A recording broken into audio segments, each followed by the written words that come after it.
అనుభవాల గని మన వృద్ధులు. వృద్ధుడు వ్యర్థుడు కాదు, ఇంటికి ఈశ్వరుడు. అనుభవాల దీపమై జీవన మార్గదర్శుడు. వృద్ధుని గౌరవిస్తే గృహం గంగోత్రి అవుతుంది.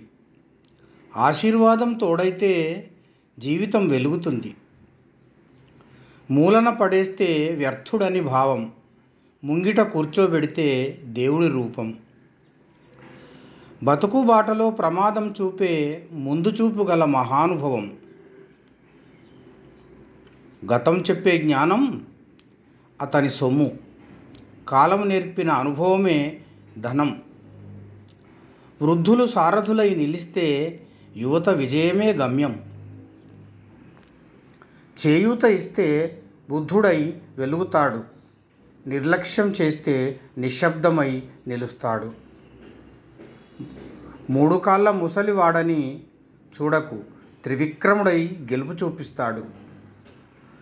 ఒకనాటి బాలుడే ఈనాటి వృద్ధుడు, నీ సంతోషం కోరే ఉదాత్తుడు. పలకరింత చాలు ప్రేమ పొంగుతుంది. పసివాడిలా హృదయం నవ్వుతుంది. జుట్టు తెల్లబడినా జ్ఞానం పండింది. తలపండిన పండితత్వం అందింది. కంటి చూపు తగ్గినా ముందు చూపు ఉంది. దేహం అలసినా ధైర్యం నిలిచింది.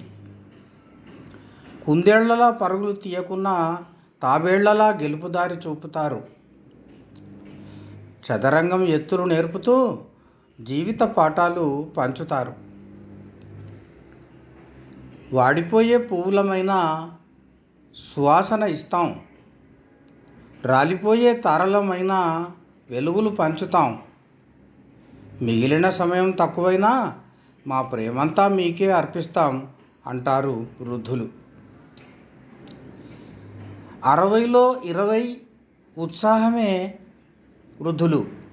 ఎండుటాకులు కాదు, పండుటాకులు కానీ అనుభవసారం అందించే వారు. మీ జీవితం వెలిగించే దీపమై ఉంటారు. వృద్ధులకు గౌరవం ఇవ్వండి, మనసారా మన గౌరవం పెరుగుతుంది. వృద్ధులకు గౌరవం ఇవ్వండి, మనసారా మన గౌరవం పెరుగుతుంది. నిజంగా వృద్ధుడు వ్యర్థుడు కాదు, ఎప్పుడూ ఇంటికి ఈశ్వరుడు. శాశ్వత సత్యం ఇది.